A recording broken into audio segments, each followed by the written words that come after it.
உலகம் முழுவதும் உள்ள நிரஞ்சனா சேனல் நேயர்கள் அனைவருக்கும் பணிவான வணக்கம்.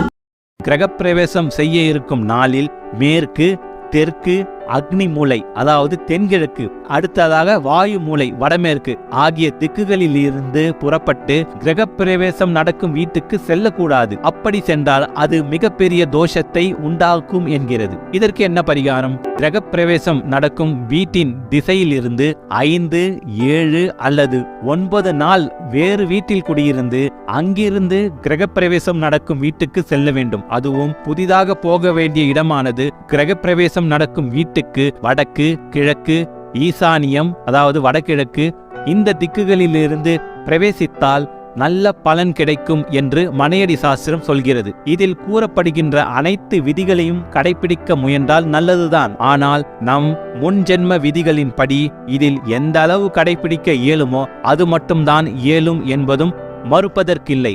ஆனாலும் நம்மால் முடிந்தவரை முயற்சிப்போம். சரி, இதற்கான பரிகாரங்களை பார்ப்போம். இங்கு நாம் இத்துணை விஷயங்களையும் கிரகப்பிரவேசத்திற்கு பார்த்தோம்.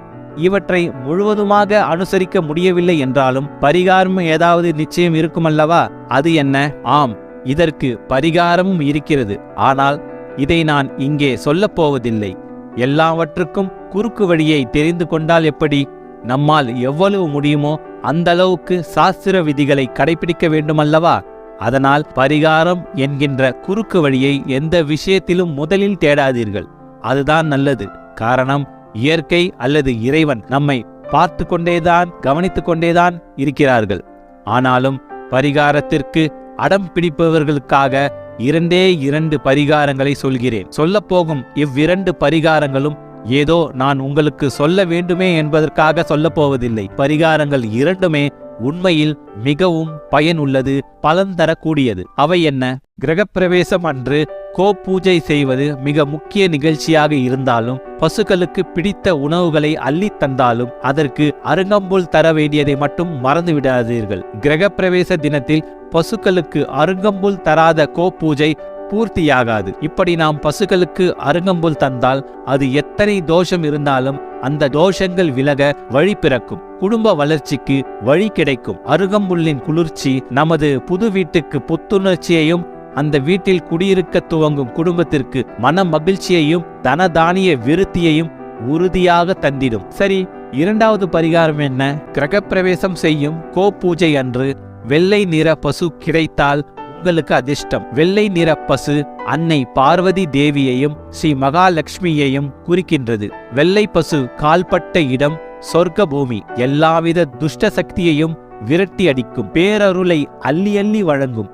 அதனால் கிரகப்பிரவேச கோபூஜைக்கு வெள்ளை பசு நம் வீட்டுக்கு வருவதும் அதற்கு நாம் மரியாதை செய்து அருங்கம்புல் வழங்குவதும் உங்களை இந்திரனை போல வாழ வைக்கும். பொதுவாக மனையடி சாஸ்திரம் ஒரு விஷயத்தை இப்படி சொல்கிறது. நாம் வீடு கட்டப்போகும் மனையில் வெள்ளை காளையுடன் வெள்ளை பசுவையும் நடக்க விட்டாலே பாக்கியம். அதிலும் அந்த மனையில் தானியங்கள் பயிர் செய்து அது விளைந்து நிற்கும் நேரத்தில் வெள்ளை காளையுடன் வெள்ளை பசுவையும் அழைத்து வந்து விளைந்து நிற்கும் பயிரை மேய விட்டால் கடுகளவு தோஷமும் அந்த மனைக்குள் நெருங்காது. யாருடைய பொறாமை கண்களும் தீய பலனை தராது. அந்த மனைக்கும் அதிலே கட்டப்போகும் கட்டடத்திற்கும் என்னென்ன சௌகரியங்கள் இருக்க வேண்டும் என்று விரும்புகிறீர்களோ அவை அனைத்தும் தடையின்றி கிடைக்கும். வெள்ளை பசுவுடன் இணைந்து வரும் வெள்ளை நிற காளைக்கும் அந்தளவு மகத்துவம் இருக்கிறது. இவையே இந்த 2 பரிகாரங்கள் ஆகும்.